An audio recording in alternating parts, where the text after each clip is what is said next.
Salam damai dalam Kristus.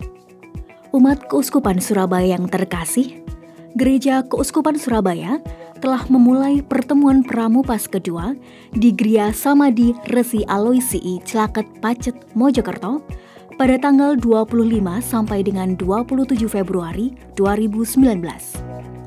Kegiatan ini dihadiri oleh seluruh romo kepala paroki yang berkarya di Keuskupan Surabaya. Pertemuan Pramupas kedua dibuka oleh Romo Yosef Eko Budi Susilo, Vikaris Jenderal Keuskupan Surabaya. Dalam sambutannya, Romo Eko menyampaikan tentang sejarah lingkungan di Indonesia dan beliau berharap supaya gerak pastoral di Keuskupan Surabaya semakin baik. Maka sistem lingkungan tersebut yang dipikirkan oleh waktu itu Pastor Sugio Pranoto pada waktu itu, supaya orang-orang Katolik ini tidak melulu berkumpul di gereja pusat, tetapi juga berkumpul di tengah-tengah masyarakat. Jadi diakui sumber ide tahun 1934 itu sangat jauh ke depan. Di 30 tahun kemudian baru dirumuskan di dalam Konsili Vatikan kedua. Dalam pertemuan Pramupas kedua ini, para romo diajak untuk merefleksikan lingkungan sebagai akar paroki yang dewasa dan mendalami pentingnya lingkungan yang hadir di tengah masyarakat. Pada hari pertama, para romo diajak untuk mendiskusikan tentang lingkungan terkait dengan pengertian, peluang, dan tantangan zaman yang akan dihadapi. Para romo nampak bersemangat dalam berdiskusi.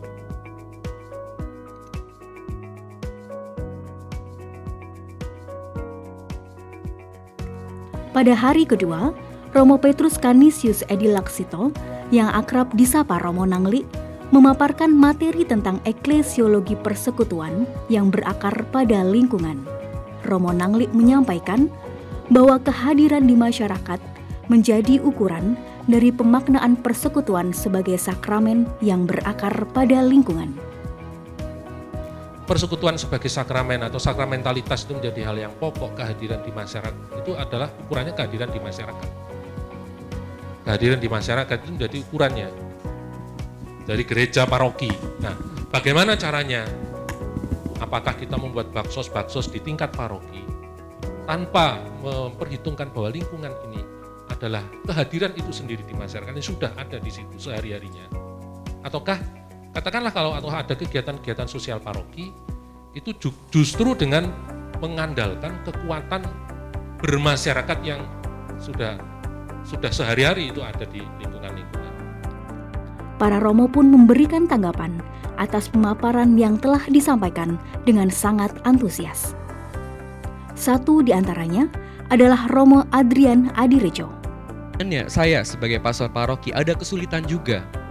Kalau misalnya ada umat yang dari paroki lain ngotot untuk minta dibaptis, untuk minta belajar di paroki A, padahal dia dari paroki B. Kalau ditanya, alasannya kenapa? Romo, karena saya itu teman-temannya banyak di sini. Saya merasa bisa bersekutu di sini. Saya merasa imannya bisa bertumbuh di sini, gitu. Lalu udah disuruh balik ke paroki asalnya berdasarkan teritori, tapi tetap nggak mau dan merasa semakin hari semakin dipersulit. Ini pertanyaan. Artinya imannya kan bisa berkembang mungkin di tempat lain atau di kelompok kategori lain. Nah, ini bagaimana kita menyikapinya?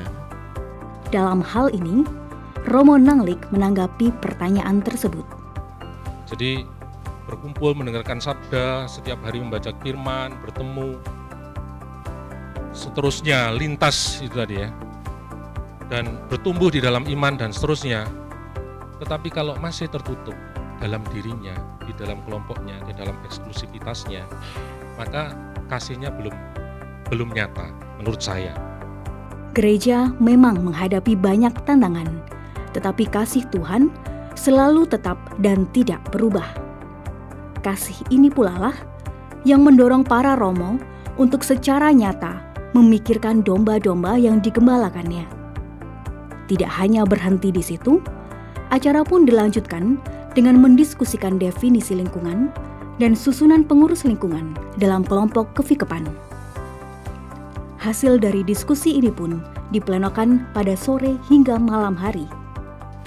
Segala rangkaian kegiatan di hari kedua ini ditutup dengan ibadat penutup atau kompletorium bersama.